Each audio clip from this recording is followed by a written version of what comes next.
Now tuning in to Earbud Media. Audio for everyone.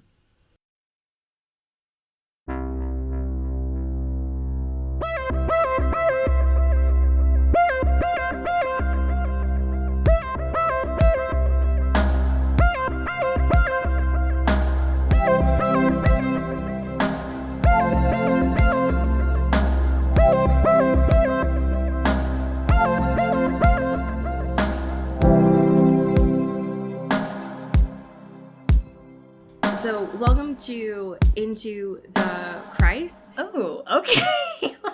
After all this time of talking about religious, horny, crappy text, we've decided to finally lean into it further. Yeah, we actually decided to find Jesus. So this is now a secular podcast about the Lord And Jesus. And JC himself. Yeah, so Right. Strap in and good morning. And strap to up. all of you listening. That's us. Your favorite, God-abiding podcast hosts. Fucking, what's his face? Your favorite Christian podcast, Kevin, from Gilmore Guys, is gonna fucking come for our fucking neck. He's gonna be like, get off our SEO. I have the corner on this market, okay? All right? There can only be so many queers talking about religion, so step off. Welcome to Into the Twilight. Hey. The things we do know is cryptids, Sure. bad tween relationships, Yes. and reality TV. That's us. That's us. Those are our markets that we have a firm Venn diagram of here. Those are the three wolves in our collective brain cell. Yes. And we are welcome to share our knowledge on each week. This is our TED Talk. It's an hour long For 5 every years. week. And we won't stop. And we can't stop, and that's okay. No. Hey. How are you? I'm doing pretty great. Oh. I'm vibing. I'm moving and grooving. I can't stop. I just can't stop. But I wanted to bring a happy thing this week. And that is Miss Sarah Sherman, a.k.a. Sarah Squirm. Please, go tell me everything. Miss Sarah Squirm is a Chicago legend, or was. She doesn't live here anymore, but we'll get to that. Okay. In the comedy scene, doing weirdo, gross alt comedy. Has very good taste in overalls and jumpsuits and haircuts. But most recently, she is now a fucking cast member on SNL. I have heard this.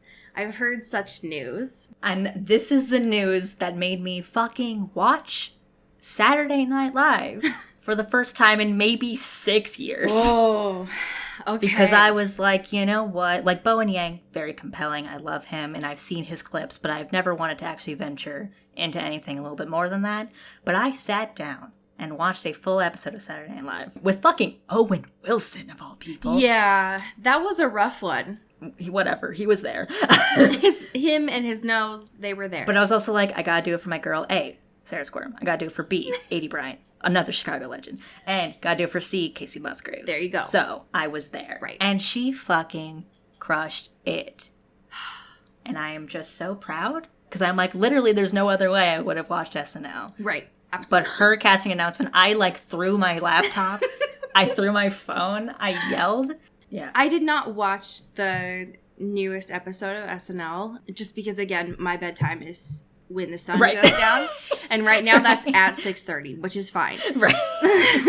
But there were 3 things that I heard about SNL last Saturday, one of which was the new cast list was comically long. Yeah. So much so that people were making fun of it. 2, that Casey Musgraves during one of her songs was Nakey Wakey. Yes. Go off. I love her. Absolutely. And 3rd was that during the credits, A.D. Bryant was wearing the Union shirt. The Union shirt, Yeah. yes. Yeah. So that's fantastic. I'm glad to hear that the new cast is good. Yeah, it's very exciting. How are you doing, my friend? Oh, I'm doing. Yeah. I am here. I have had the joy of being able to watch some very good television as of late. Ooh. So I'm going to bring a television show to the space today that has brought me an immense amount of joy. It is a new show that I was marketed heavily. And I could not understand why, because when I had first seen the advertisements for it, I didn't understand what it was. All I knew was like, Fox really wants me to see this show.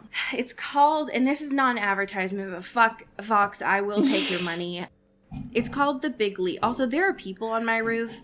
I don't want to talk about it, but if you hear just ominous ghost sounds, I promise you there's not a ghost near, well, there might be a ghost in your house. I don't know what to tell you. There's not a ghost in my house. That's not my prerogative. I can't tell you that for certain. I cannot confirm or deny. I can't. I plead the fifth. But there's not ghosts in my house, I promise. They're just cleaning my windows. Anyways, back to Fox, the real ghost. So the show's called The Big Leap. Chris told me, he said, this show is about essentially So You Think You Can Dance. And I said, great, that's all you need to tell me. Yep.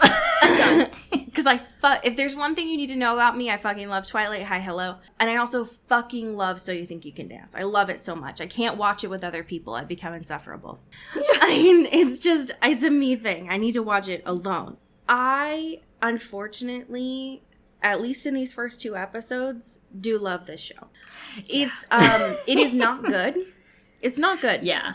No. But Fox does know one thing, and they know how to make Glee. Yes. This is just Glee for dance. It's Glee for dance, it's Glee for reality show, and it's Glee for adults, which makes me very confused about why they want to do Glee again, because that's what this is. What I also did not know going into watching this, and this was all they needed to tell me when I started, is that this has Piper Perabo in it. Yes. And I will go to the ends of the earth for her. I watched Coyote Ugly too much as a child. I will do anything for that woman. It's not a good show, but I do love it. And if you... It's important. If you also, liked Glee, and I say that as someone who hates Glee, but I do love it. Yeah, liked Glee, derogatory. Yeah. If you unfortunately like Glee, you will probably like the show. We have a couple pieces of current events this week. Ah, so exciting. Should we start with our fashion corner? It's been a minute. Yeah, let's do a little fashion corner. Especially because the fact that Dakota Johnson just had her birthday a couple days ago when we're recording this. Happy birthday to our Libra queen. HBD. Hope you didn't get a cake full of limes. Hope you didn't get a key lime pie for your birthday. And just passed away. Why am I talking? I don't do fashion corner. Don't make me do this. No.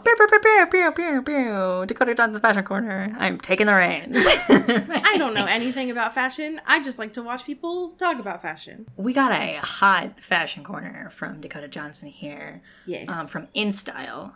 Thank you, InStyle. Dakota Johnson strutted the scene with a silk nude dress situation with a apparently very high slit.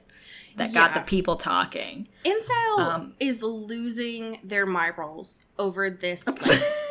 Yeah, this is burning InStyle from the ground in, for whatever reason. Which is curious because they phrase it as a dress that would, nearly bare her butt, nearly show her behind. Yes. Right? They make a whole big stink about it. And yet, none of the photos. Nope. Attribute to that. You have to click through to, of all things, a Daily Mail article, which should be illegal in 2021. 100%. To see any of that. And it's not even a big thing. Like, she looks great. She's wearing a dress. By all accounts, outside of the slit, incredibly modest. It looks like a muumuu. She's wearing a muumuu, essentially. She's wearing a muumuu. That's what it is. She's wearing a muumuu. She's got a big old bag. That bag, honestly, is the ideal bag to take to a movie theater. Do you know how many snacks you could fit in that thing? You can get sodas in there. You can get snacks for the whole squad in that bag. I know. Can you imagine if she was going to a premiere and someone had the audacity to be like, Miss Johnson, can I check your bag, please? And she's like, excuse me, do you know who I am? I have nepotism. You can't tell me to open my bag. She opens the bag and it's just 1,000 loose Skittles.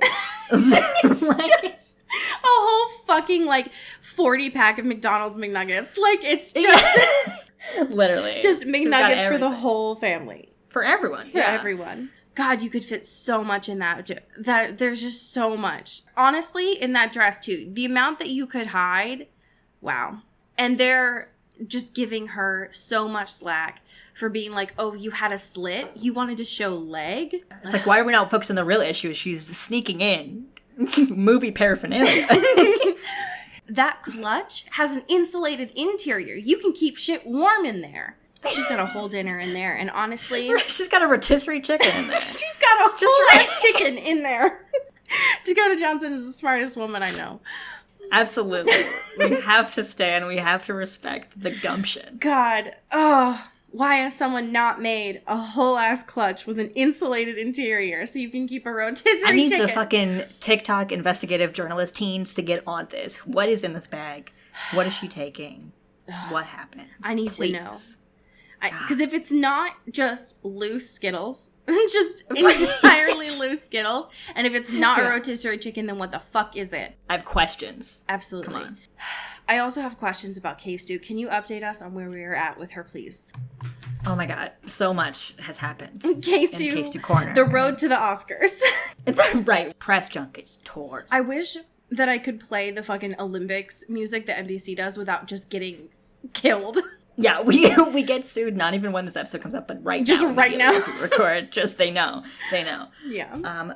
Our girl's a fucking cover star this week. Literally last week we were talking about how like, oh, she's just directing a movie now, and now she's doing another project. She's out here doing so much shit. So Entertainment Weekly did a whole fucking cover story with beautiful like videos and photos and interviews. A lot of talk about her dog, which I appreciate a lot. God bless. But one of the most pressing things of news from that is that she is going to be cast in a movie with Steven Yeun. I'm gonna pass out. Which, like, bisexuals everywhere are dead. I'm talking from the grave. We are not here present physically in our bodies.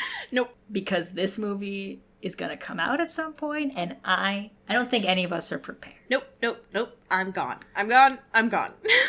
Yeah. It's apparently this, like, super, like, prestige sci-fi romantic drama, and she was being kind of, like, coy about describing the plot because she's like, the script is so good, I don't want to, like, ruin it, but it looks fucking freaky, and this is the shit I love to see from K-Stu. Like, I love seeing her doing, like, big movies, whatever. Yes. But I love when she's weird, and I love her in a sci-fi context. And also, Steven Yeun, I'm gonna fucking pass away. I'm gonna pass away. Lose it. I will not survive this. If I survive Spencer, which is unlikely, I will not survive this. That's for sure.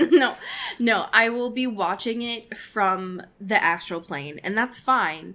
Yeah. I have a couple of requests from Entertainment Weekly. Also, hey, what's up, Entertainment Weekly?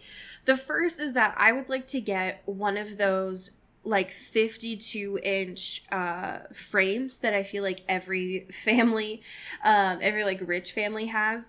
Yes. But I only want it to play the starting GIF that's at the top of this cover story. Mm-hmm. I just want it to be that, like, just a feedback loop. Yes. Just like right when you walk into my home, I want you to see K-Stu surrounded by peonies. Like, that's what I want. That is my good place. This is heaven. 100%. And also, the photos here are like the antithesis to what we saw with the photo shoot that we talked about, I feel like last year, the one that gave like very strong Snow White and the Huntsman, where it was like by this castle and it was like all these decaying trees and stuff like that. This one is incredibly like light and springy, and it's unbelievably beautiful. I love it so much. It makes me want to pass away a little. Yeah. There's also really interesting, there's a lot of talk about Spencer, obviously, here, and her relationship to Diana and all these things, which are really insightful and great. But there is something interesting here that's like, she apparently really wanted to use her natural hair in the movie.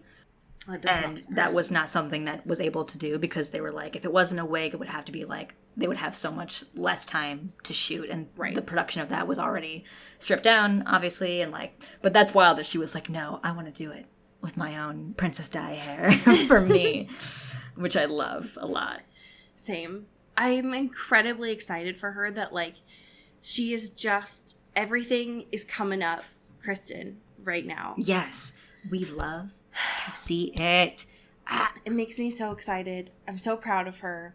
And I just didn't think that, like, it would continue to get better. And yet it is. Right. And I'm so utterly happy. Yeah, this really just feels like just the beginning, which is very wild to see, you know, because, like, for so long, she was always this, like, misunderstood, maligned actress, right?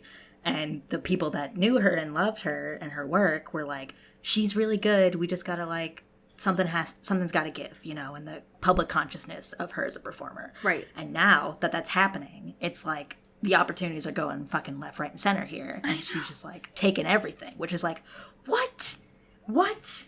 Especially when, like, and everything's fake, right? Like, we could know nothing. But right, nothing is real. Like, it seems like from a lot of these interviews and a lot of the appearances that we're seeing in the photo shoots, too, she looks genuinely happy.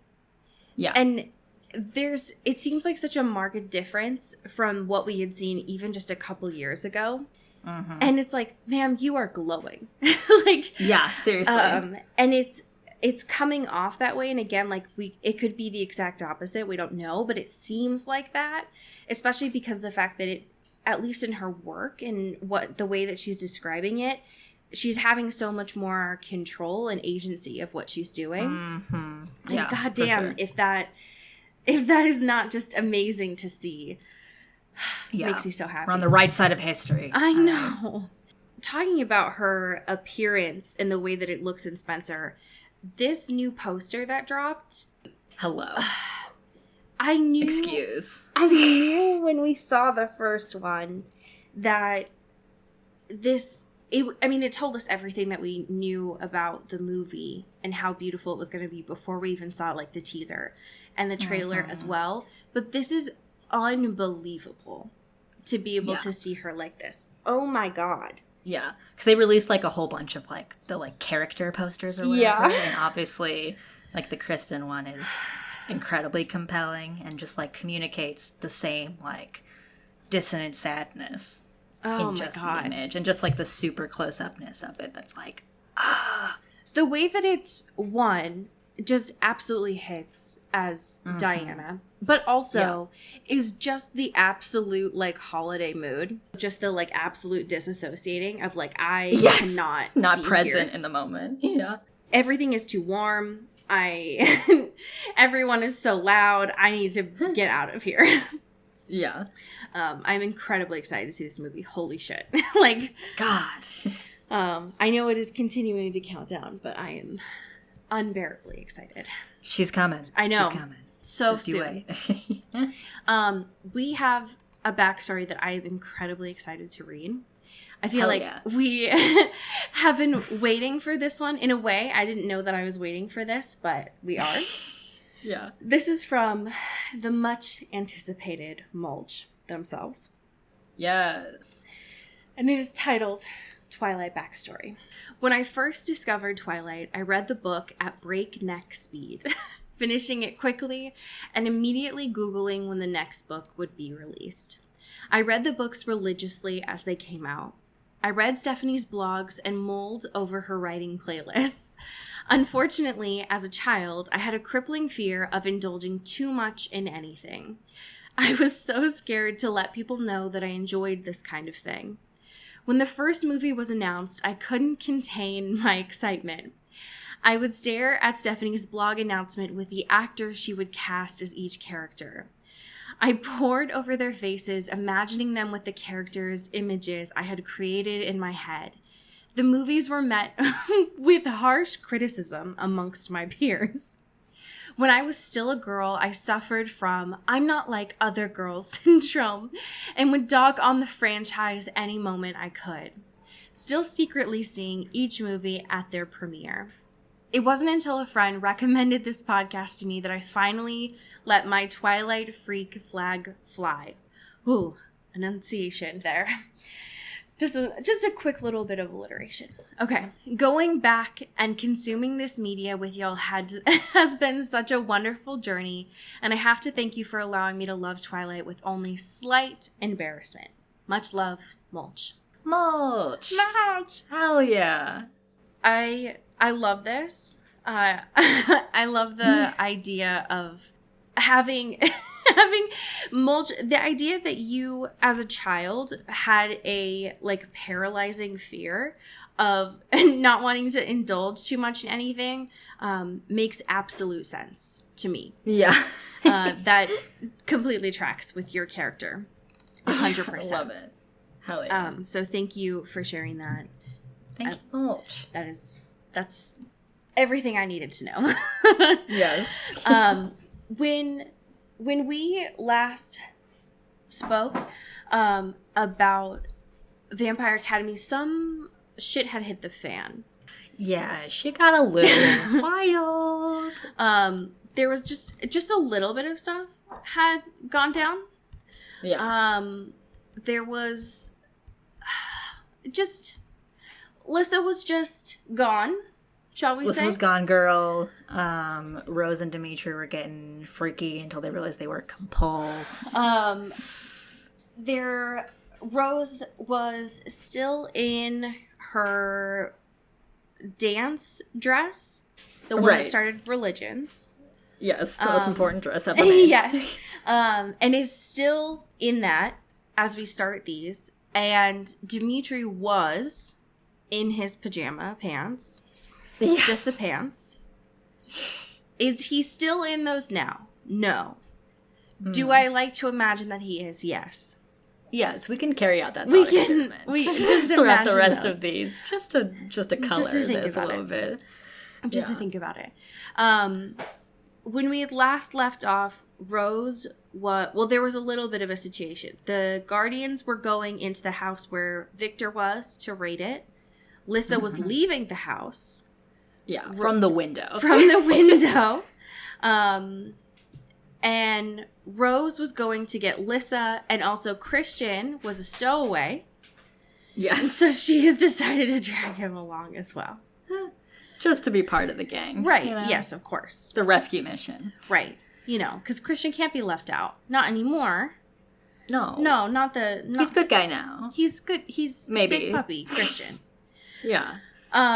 So that's where we have left off. Where are we now as we start chapter 23, which, of course, as we had planned, was the second to last chapter. Right, we knew that for sure. We knew that, going into this week. obviously. We knew that. So don't get it twisted. Yep, we knew that.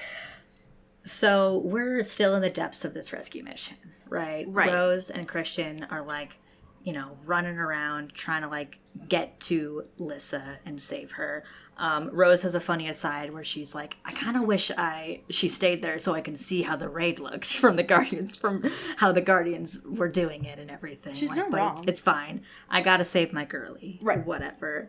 My Quickly mom realizes that Christian is not keeping up with her really in the same way, and he's just like, just go, you take care of it, I will catch up, I am very tired, I've been in the back of a truck for hours, I will get there. Just Unfortunately, leave me be. Dimitri, fuck him, but his training with Rose on running has paid off.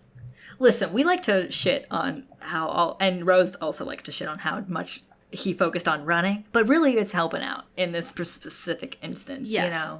Rose is running like a beast out here. She is out here ready to save her bond babe. Yes. We're ready to go. And Christian but that absolutely is- cannot do that. Christian is not at the same level. But we quickly realized too that there are the Psy Hounds, which yes. are the terrible, terrible beasts that Victor has hunted with and trained with and stuff that are evil. They're evil little dogs. Evil big dogs, yes. I guess. And then Rose fucking crushes it. She's like, let me fucking fight these dogs. I see my girl Lissa. She's here. She's on the ground. She's by a tree. I see her. I visualize it. We're good. She's not dangling from a window or some shit. We're good. Or a branch or something. Or a branch. Yeah, anything precarious. She's at least on the ground. She's stable. Although looking a little worse for wear. Absolutely. Right. Absolutely. And then the Psy Hounds are like, all right, let's fucking go, y'all. Let's attack everyone here. No animals like Hampiers, apparently. But apparently Psyhounds especially do not like Campiers a lot. Yeah, there's something that they're like, nah, I'm not with this. They, so they're Rose classist, that to her. apparently. Right, they're literally like, yeah, that's exactly what it is in terms of like blood and Yeah. types of person. They're like, no, sorry. Which is why they fit well with Victor, so it's great. Right, it falls in line with his brand. Gross. But Rose uses this to her advantage. She's like, let me just cause a distraction, let me yell, and then I'll just fucking get at him. Yeah, I'm just gonna take a branch and I'm gonna fucking go at it. It's gonna be great. Yeah, she's like, I took wolf class. I know what's up. Yeah, I can get these. vaguely paid attention in my classes. Right, I was there. I was present. Was I paying attention? Who knows? But I am gonna just get these boys. I know what osmosis is. It absorbed in my brain. Right, and she's like, I'm just like imagining this is a fight with Dimitri, and I'm just gonna go, bam, bam, bam. And she Like the has this, like, Flintstones. That's what I'm saying. yeah, yes, like Bam Bam herself. But she has like this clearly emotional dilemma of being like, killing animals kind of sucks, man. Like this, we get a lot more of that animal trauma, but it's also like they're trying to kill you, girl. Get out of here. And they're trying to kill Like, your Bond babe. So and your Bond babe. Everyone is here at danger, so she's understanding the assignment. right. Unfortunately, Christian is not. He is No. not backing away because he hasn't seen Lissa in a while. And he's obviously very like protective of like how things went down and like how she got taken away when he was there and like all that stuff. And he's like, well, what if I just stayed here? And Rose like, no, fucker, no, I am handling this. They are gonna get you. Stop it. And the shitty thing here is like, so the Psyhounds do not care if they kill Rose. Right. They seem like they were ordered by Victor to like corral and like take Lissa back. Right. But they were like instructed not to kill her. Obviously, because Victor needs her. Right. But they don't give a shit about Rose, and they obviously don't give a shit about Christian. Yeah, definitely do not. And so, but like Rose knows sort of defense here. Christian, it seems Right. like doesn't. And also he, from this scene is like, he's not focusing, like his emotions are getting the best of him here, which isn't helpful in a situation where it's like you are working solely off adrenaline. Right. And Rose at least has not just had training, but has had experience with this where she's like, this sucks. Right. But I can also like, hey, my job here is to protect. Right, exactly. And you haven't been trained to do that for anyone in your entire life. So I'm going to do this. Yeah. And so when these like hounds start coming like behind him and spraying on him, it's like, dude, like I can see where this is going. Yeah. Yeah, this is not And then good. we get Miss Alberta, our favorite. Right. Who we very much remember. And we know really well. And we know for sure Alberta comes in with a fucking gun. Yeah. Just shoots the Psyhounds. Which helps because, again, and thankfully, Rose at least mentions this, like Rochelle didn't forget. Rose is fighting in her dress. Yes. In her dress. Has a lot of things stacked against her Yeah. in terms of combat, in terms of readily moving. She does mention, like, she tossed off her heels a long time ago, so presumably she's barefoot. Because she made a point like several chapters ago that she wasn't wearing tights. So she's fighting in a dress. I assume that she's not wearing that sweatshirt anymore. And Christian is like struggling. So Alberta's like, you know what? Fuck this. Like, maybe the gun doesn't work on Strigoi, but you know what it does work on? Dogs. So yeah, so hey, let's do this.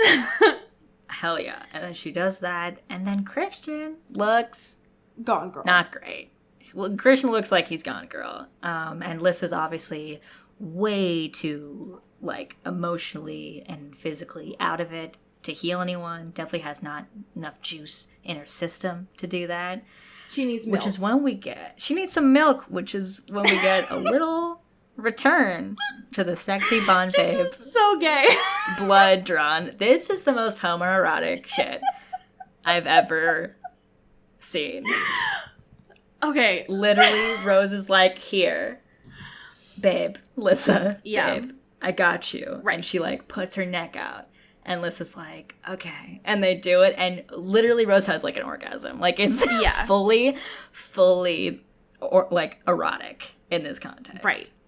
Alberta was just like, Yeah, Alberta's literally like, get a room. Like, what is like, excuse me. I don't know what the fuck I just walked into. I just came here guns You two are blazing, literally children. Like, is this allowed? Yeah. Is this allowed? And she was like, I hadn't realized how much I missed it. It was a sweet, wonderful pain, and bliss settled over me. Dizzying, joyful, like being in a dream. Yeah. If that's, folks, hey. Hello. Rochelle? Hello? Don't be shy. You clearly are not in these pages. Right. No. Let's get a little more here. I'm literally blushing. Shut up. Anyways, so there's Rose is like, so I kind of, after that point, I kind of just like forgot where I was. Right. Like what day it was. Yeah. And so Alberta had to like carry me. Yeah. Because I started to like lose my balance. Yeah. And so once Lissa was like fine or whatever, they did their fucking Disney shit. Yeah, right. And she says it in a way that to me felt very, I don't know. She was like, there's no like glowing or like no fireworks this time. Like not the same as when I felt it and when I was in Lissa's brain, you know? Like it's definitely not the same love, question mark, that's there between us, between them. But like they can be happy, whatever. Here's what I'll say. I felt very bad for Alberta in this moment. Yeah. One, just coming across like 3 teenagers getting the absolute shit kicked out of them. And is like, fuck, like, I guess I'll kill these dogs. This is not what I asked for. And then having to, like, let these 2 teenagers essentially have sex and be like, I guess this is fine. I guess this is part of my job. And then letting these other 2 teenagers, like, also just make a fucking bond with each other and be like, I guess this is part of my job as well.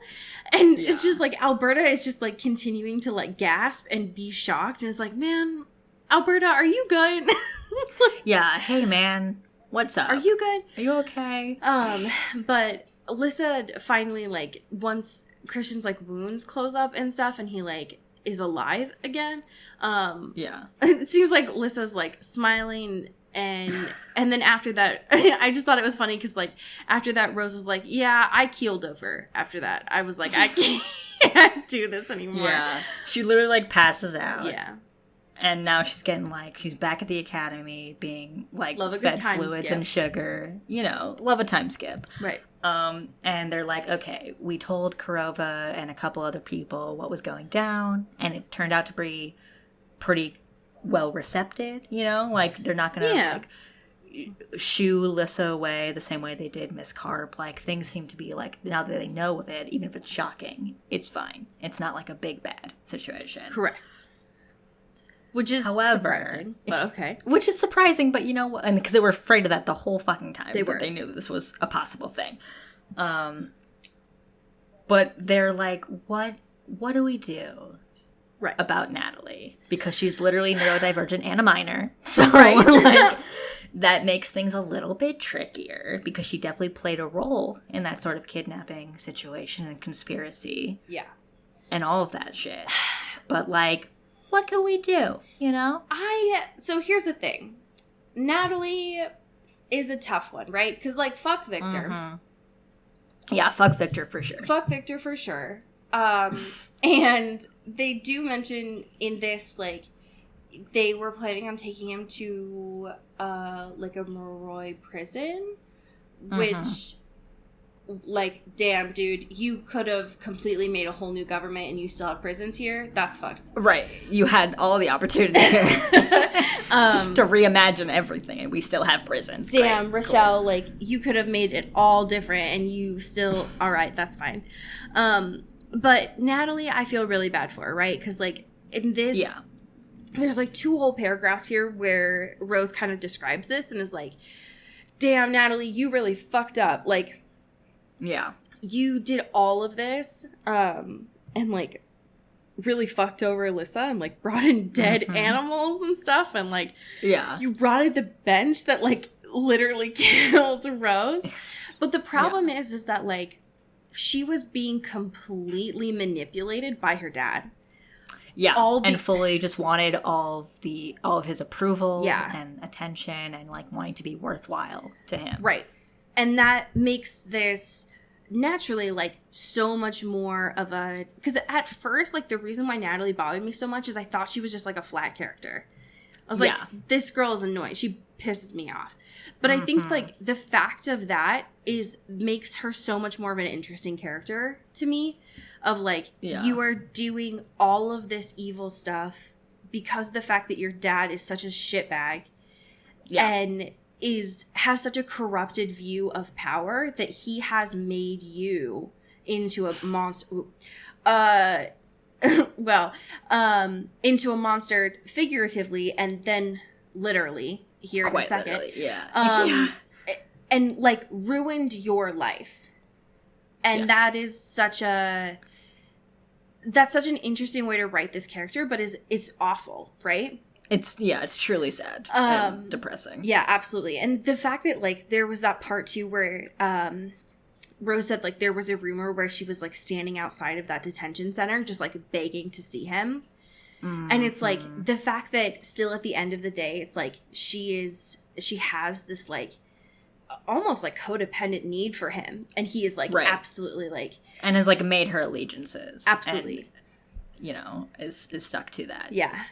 It's just, that's like, I wish that we, and obviously right, like because of the fact that Rochelle was trying to like give us breadcrumbs of that, like I wish that we had seen a little bit more of that. I think like much smattered out throughout it, because it's like it feels, all of this, and especially in the next chapter, feels like very sudden. It does. Like, this loyalty feels very like conceived in this later part of the game, where it feels like, we really barely knew anything about Victor up until like the last couple chapters. Like he was mentioned, but it wasn't like really people really talked about. And I feel like that would have been something to not feel so sudden, to feel so rash in all those actions. I agree. I think that. And I understand why Rochelle did it, as like, we're going to give Mia's going to be our red herring. But I wish that this is so much more of an interesting plot that like, I want. Than like stealing a boyfriend or like whatever, like any of those things. Like that I want more of this rather than this other stuff. But anyways. Yeah. Anyways, Rose and Lissa are somewhat back to normal. Yeah. They're back to being kind of like friends in the real world. Lissa dumps Aaron. Finally. Fuck. And starts dating Christian. They seem happy and fine. And they're like out in the open now. They're on the open. They're in public. They're not just like hiding in the church. Right. They're out there. Whatever. Yeah. And then we get a little conversation with Rose and Dimitri. This made me feel a little bit better about Rochelle as a person. Yeah, because she really does a great job of like going around the tightrope of this dynamic. Right? It's very tricky to write about, and like there's a lot going on here, and it can be conceived in a lot of different ways and whatever. This conversation did not. I get it's necessary for the plot, but it did feel very much like it was looking at the reader and being like, I got it, okay? Like, I know. Like, hey, we're good? I know, okay? Because really, they have a whole little conversation about their quote-unquote relationship. Yeah. Right. And Dimitri immediately shuts it off, being like, that was just because of the spell.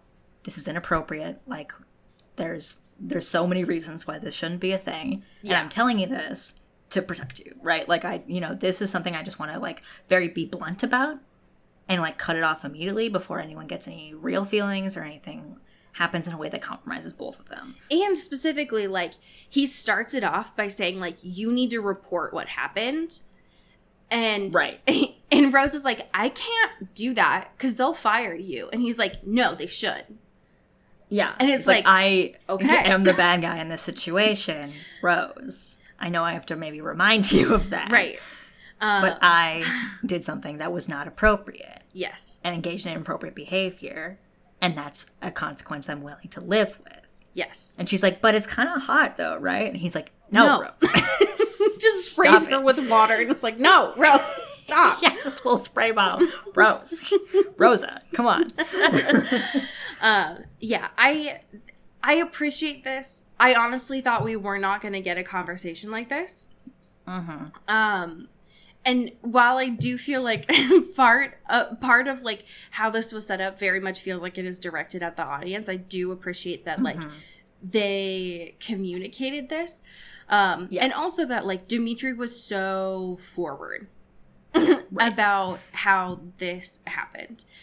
Right, because he could have, and like I think that's a pretty common thing with situations like this where like the older dude character or whatever is just like, instead of like having a conversation, they just like shut themselves off completely and are just like, no, this never happened, you're crazy. Like that kind of verbiage, right? And then just being like, we're not going to talk to each other, we're not going to do anything. But he's like, no, we like have a relation, like there's something, we have like a storied relationship here and of training and of being with each other and mentorship and all that stuff. And like we are in each other's lives, but I do want to like shut this off before it hurts any of us or both of us.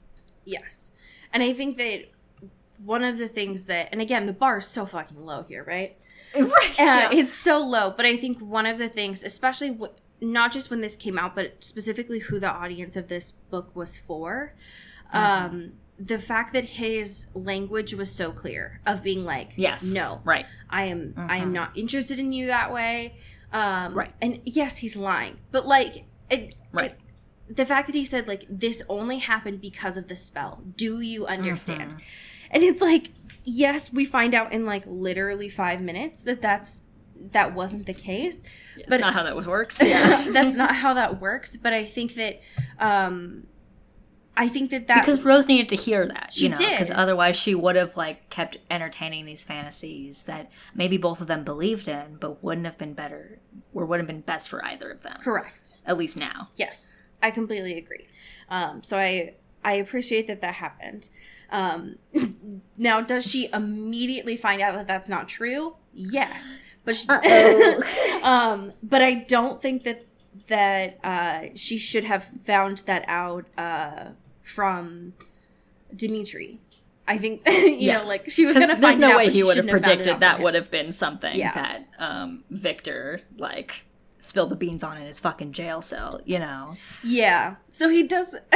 I did find it interesting that she does kind of go into his jail cell very Hannibal Lecter style, and it's just like it really is a Silence of the Lambs moment right here. This whole interaction. I wouldn't be surprised if that's like one of her favorite movies, because me either. This book, and I wouldn't be surprised if the rest of the series too gives off a lot of strong like Silence of the Lambs vibes. Yes. Oh, for sure. So this part is interesting. Yeah. And specifically the fact that Liz is like, so I just like lied to get in. Yeah. No one knows I'm here. Definitely good. Good vibes all around. This is fine. Yeah. Everything's great. We're all good here. Yeah. Yeah. She has this whole conversation with Victor, Rose does, of being like, hey, you better cut that spell off. And he's like, I don't know what the fuck you're talking about. That spell's been done. And that was a very limited spell, so I don't know what's going on. And she's like, well, there's something. I have feelings. And he's like, well, I feel like that then you might have feelings in your heart. Yeah, he and just in looks your at it brain. and is like, yes, and? Like, Right. It's like, that seems like a you problem, Rose. I didn't do that, so I don't know what you want. And sort of like confirms this idea that Dimitri obviously has feelings and they both needed feelings for each other for that to work on each other for that amount of time.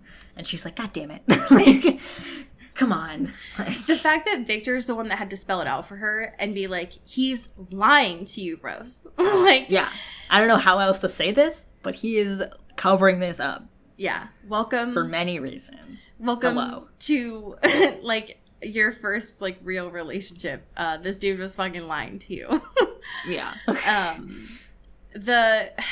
The part here that I found interesting is, again, like, this dude being, like, the keeper of knowledge. And again, like, for most of this book, we didn't know Victor was around. Right. So it's wild that he is the one that knows this much about Lissa when he was just like, gone, girl. Right. But he says shadow kissed, and Rose is like, sorry? What? And just you know about that? Her ears perked up. And so, like, he's talking about Lissa and is like, yeah, well, you know, she didn't really do all that she was meant to do, but, like, you know, she could, you know, she has you for Shadow Kiss Guardian. So, like, she could be super strong one day. So. And all the alarm bells in Rose's mind are like, what the? Whoa. And I found that to be really interesting that, like, Rose, I mean, bless her heart, but, like, wasn't quite getting what Shadow Kiss meant this whole time. Of being like, you were touched by death. Like, you died, right. Ma'am. Yeah. Like, and so when he finally says to her, like, did you think that would have no impact on you when you came back here? That, right. Like, you wouldn't... That would somehow be something you have to deal with. Yeah, that when you came back and, like, you wouldn't have been changed at all. And so, like, he finally lays it out for her plain as, like, Lissa went there and brought you back, and when she did that, bound you to her forever. So that's... How about we think on that for a minute? That's why you bond, babes, is because you are bound to her forever. That's why you know her thoughts there. Hello? Excuse me. And she's like, wait, holy shit. Like full galaxy brain. 100%. Being like, what? Which changes things for her. She unfortunately doesn't get a lot of time to ponder that, though. No, because our favorite girl here, Natalie, walks on in. Yeah. And fucks shit up. Yeah. Immediately. Victor does this thing, you know, like villains do, who's like, do you think Kenneth is the only Moroi that follows me?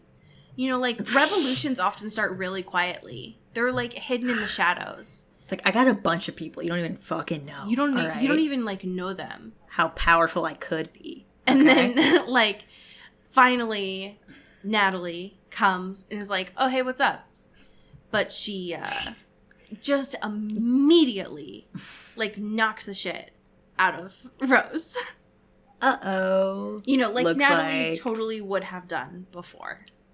Right. And because she's not, for sure, a Strigoi. Right. Totally not. Yeah. Except she is. Except that she is.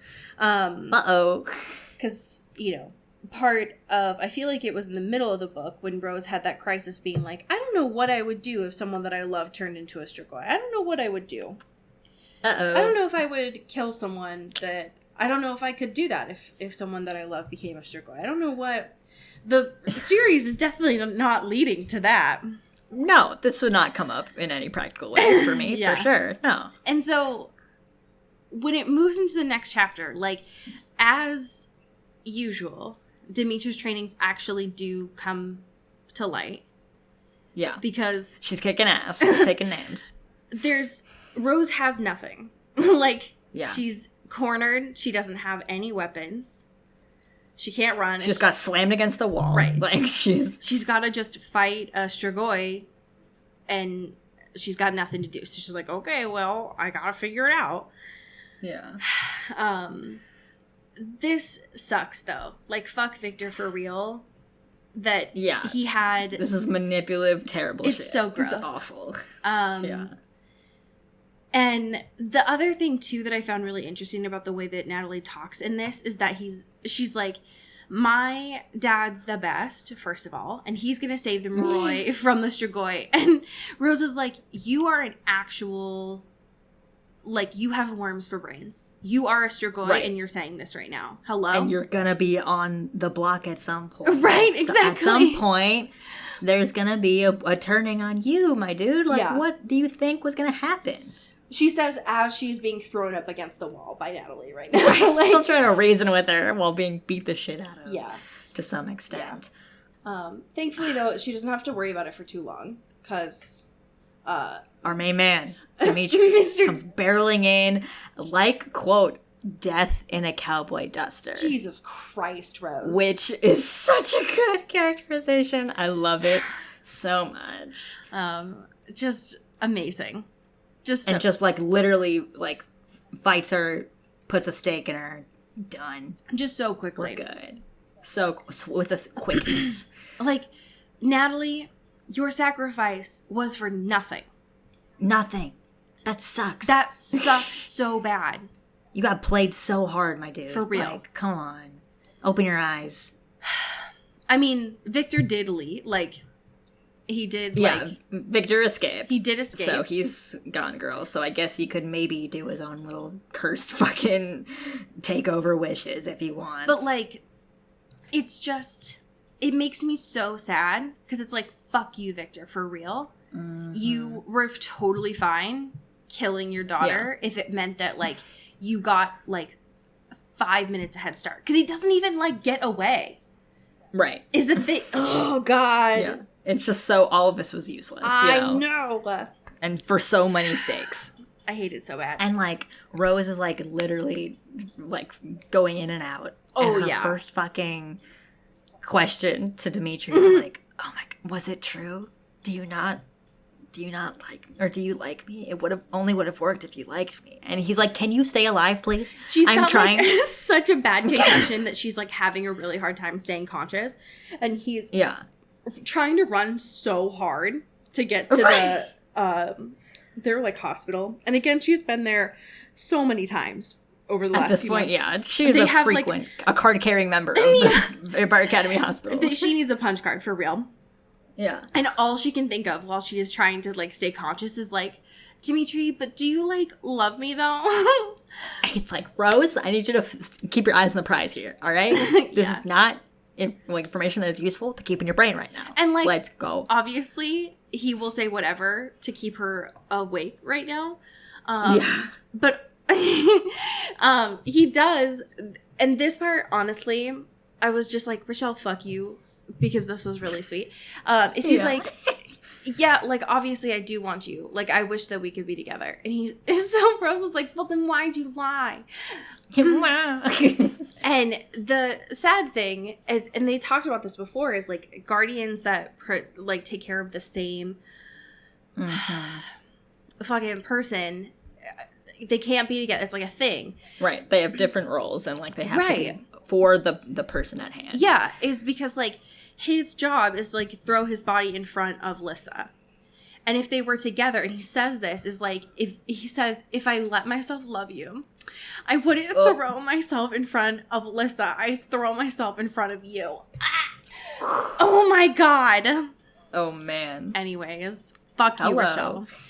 But like, thankfully, Rose is fine because Lissa, you know, makes sure she doesn't die. Like, Rose can't die. So, and at least not for like forever, because Lissa can't let that happen. So, no, definitely not.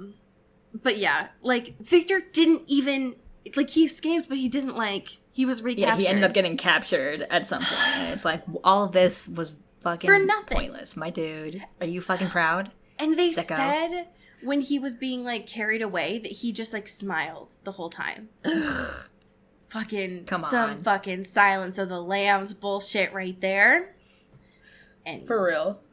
The last few pages of this were very much like, anyway, so like things are good now. So we're all good and nothing bad is ever gonna happen. Nothing bad's gonna happen. You know, listen, Krishna are good, like I'm good. They're outcasts, but they're like so happy now. So right, everyone thinks they're like losers and come from bad families, but they're together and that's fine and everything is cool. And you know, maybe one day they can do something powerful together. Yeah. And we got new friends. We got Mason and the gang up in here. Everyone's very happy and things are great. The only problem is like Lissa, she's like taking her pills and everything, so she's like stable. The problem is that like, you know, she touched Spirit, and now that she touched it, she's like addicted to it and she misses it. Right, and then she has to always crave that hot spirit, Right. hot sexy spirit. You know, hot And she's spirit, "Let me like just Jesus do- Christ. the hot spirit, JC, the hottest spirit. And Rose is like, you know what? I know I don't like to read or go to the library or anything, but I'm just gonna do one little thing of research, Right. just on the way out, just to see if we're good. Right. And talks with who is it? Is it Her favorite Rova? priest. Oh, it's Mr. Priest. It's Mr. Priest, man. Right. And it's like, hey. I've been studying up on our old man, St. Vladimir, and I just want to, like, make sure, like, what happened to him? Did he kill himself? How did he die? Right. And he was like, no, he was pretty good. Like, he just died of old age. You know, it was great. And she's like, are you for sure? Like, because the stuff I read, it seems like he was pretty tormented in the mind. And he's like, yeah, for sure he was. But, like, he had his... you know, sexy little, like, spirit-kissed fucking friend there. Yes. And they were able to level each other out. And she's like, cool, not gonna put this, I'm great, good. I will just internalize this and think about that with my own relationship to Lissa and how we're gonna take on the world together now that we have each other. Because what had, like, preempted her crisis is that when Lissa was talking about the fact that, like, she misses it, so she was like, I want it so badly all the time, you know, Right. the hot spirit. Is she had this fucking, like, it clicked in her brain that the reason why Miss Carp had become Strigoi, which she couldn't figure out for the longest time, wasn't because she had, quote, gone crazy. It was because she had done it to stay sane. Because Natalie had said... like, it cuts off the magic. Yeah. You know? Because Natalie so, like, had if you're said, a Strigoi, you don't have that, like, urge to, like... Yeah. tap into that spirit sense of you or whatever. What was it? She had said, Natalie said it was like, it's worth it to become Strigoi and give up the sun and the magic. And so when Carp did that, she didn't have the urge to touch the hot spirit anymore. Right. And so when she talked to the priest, she was like, oh, okay, cool. Got it. So maybe if Lissa just stays with me, then it'll be fine. That we're good. Then we're good. It's great. We're good. We're Bond babes. It's fine. We're Bond babes, and it'll be fine. The Nothing bad can happen. end of this book freaked me out, and not just because it was a bird. Yeah, because you are susceptible to bird content. I hate that, but specifically because of a laughing bird is legitimately my biggest fear. Yeah, because we get the Raven. The capital T, capital R Raven. Edgar Allan Poe is quaking in his boots. He is shaking, crying, and throwing up right now. Same. At this Raven. I am as well. Because it's the Raven that was the first thing that Lissa revived, right? Yes. And Rose is like, what's up, man? What up? Hey, man. Hello. What's up? Haven't seen you in a minute. And she, like, I love this. She, like, comically, like holds her arm out to it to be like, I'm gonna do, like, a cool falcon move where, like, rests on my shoulder or something and we're gonna be bonded. And he's like, what the fuck are you talking? This bird is just like, what? No. I'm just here as an omen. Like, I'm not... You know, like how ravens are omens, right? Like classically, historically, you know things about ravens. I'm not here to be your fucking buddy, your little sidekick. I'm a raven. I'm here to like tell you, that like shit the is gonna opposite go of a down dove, soon. Rose. Right. I don't know how to tell you this, but there's a difference in the type of bird I am than what you're thinking. So I don't know what you think the role I play in here, but it's not what you're thinking. I'm not gonna go on your fucking arm or shoulder and do a fun little photo op with you, Rose. I'm not a toucan, Rose. Don't touch me. Rose, I am not a parakeet, Rose. Anyways, she does try to talk to it too, and is like, "Hey, bud, you're like bound to Lissa too, right? We are also Bond babes. We are the same blood, you and I. We should be besties." Oh and God. Raven is like, "Fuck off! No, it's not how any of this works." And the Raven, Rochelle had the fucking audacity to be like, the Raven glared and flew off into the twilight. And from far away, the cawing sounded almost like laughter. Ooh, I haunting. would have shit my pants. Yeah. Mm-mm. No. No, thank you. No, none of this, actually. If a raven glared and laughed at me, nope, I will I will That's the end of solve the times right problem there. myself. Thank you. No. Absolutely not. Miss Mead. Yeah, so that is the titular Vampire Academy. We did it. We did it. We did it. Proud of us. Hell yeah. And before we move on to the next book, we do have to, of course, watch the movie. We gotta see how this is on the big screen. We gotta see what essentially broke the movie industry. They bet so much money on this, and we do need to see what happened. Yeah. So I am very excited for that. I'm so excited. Before that, though, we do have some amazing patrons to thank. Heck yeah. Would you like to start us off? Absolutely. Shout out to Katie Black. Thank you to Kylie Minty. Thank you to Alex Dornan. Oh. Thank you to Carrie Goldberg. Ooh. Ah. Oh. Thank you to Mickey Meyer. Oh. Thank you to Rebecca Cullen. Thank you to Mulch Gray. Mulch. Thank you to our unofficial intern, Taylor Brown Town Lautner. Thank you to Danae Swan. Ooh. Thank you to Jasmine Anastasia. Shout out Cassandra Bomer. Thank you to Megan Pattinson. Ooh, yeah. Ooh. Shout out Cassandra O'Shea. Ooh. Ooh. Thank you to Rachel Seeker. Thank you to Ashley Dragomir. Ooh. Ooh. Ooh. Thank you to Alexandra Ozera. Ooh. Ooh. Yes. Very good. Thank you to Aaron Weber. Ooh. Thank you to Maddie Facinelli. Thank you to Genevieve Morgan. Ooh.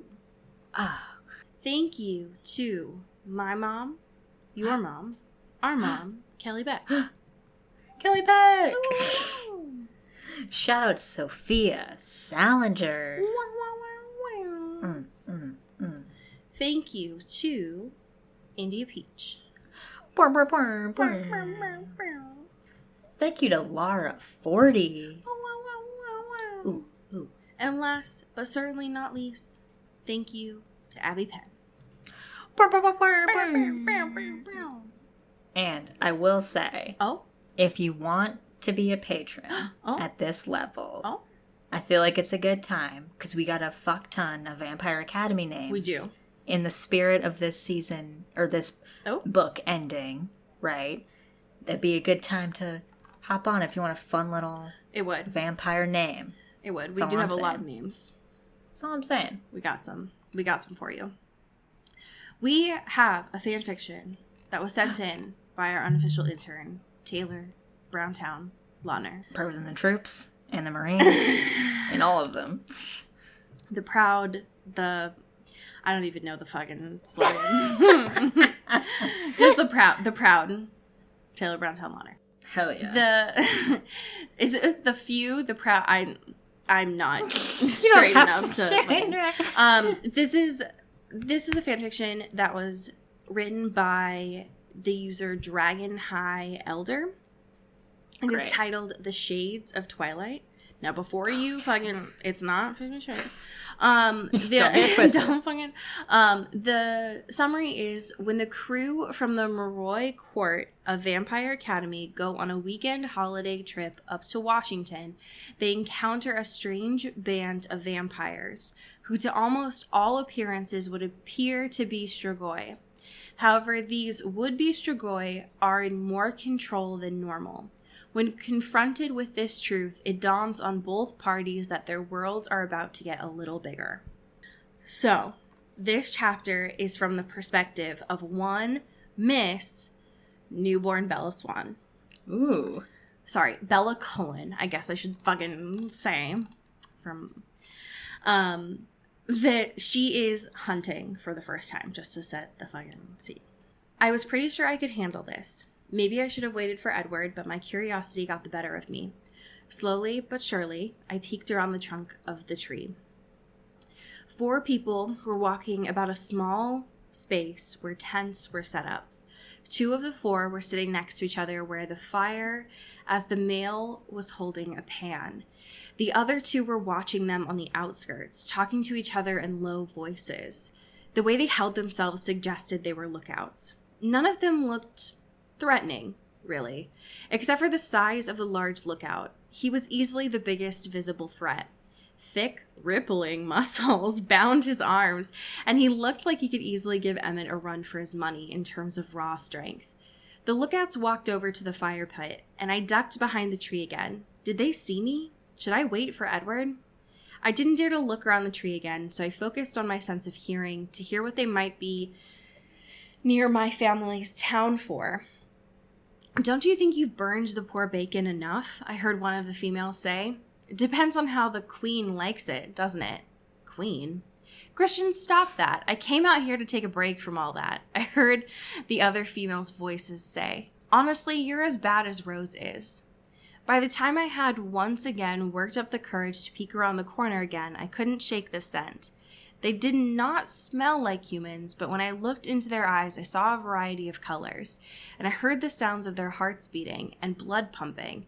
Maybe the perfumes were messing with my head? Well, seeing as they were probably posing no real threat, I breathed outwardly. Might be as well as friendly. I put on a friendly smile and turned around, coming out from behind the tree. Hello, I began to say, raising my hand to wave politely. But before I could, something unexpected happened. Strigoi, the female lookout, probably Rose, said. She reached for something on her person and leaped at me. What the heck was a Strigoi? End scene. Wow.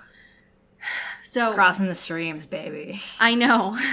So apparently there's perhaps bacon content to be had in the future. Love for it. us. So lots of interesting things to be had, but absolutely. Definitely make sure to have your Vampire Academy movie thoughts for us next week. Yes, please. And if you've got some time to get your local library's copy of the second Vampire Academy book for 2 weeks from now. So you got time. Hell yeah. Hell yeah. But as we say in the Pacific Northwest, get bit. And get good with spirit. Yes. And get whipped. Ooh. Ooh. Into the Twilight is an Earbud Media production. You can follow us on Twitter at Into the Twilight or on TikTok at Into the Twilight Show. You can find me at Cody Corral on Twitter and Allie at Alexandria Does. And you can support us on Patreon at patreon.com/Into the Twilight. We have merch, so much stuff. All those links are in the episode description. And make sure to rate and review us on your favorite podcast hosting platform. It really helps the show. Thanks. Bye. You've been listening to Earbud Media Production. Earbud Media, audio for everyone.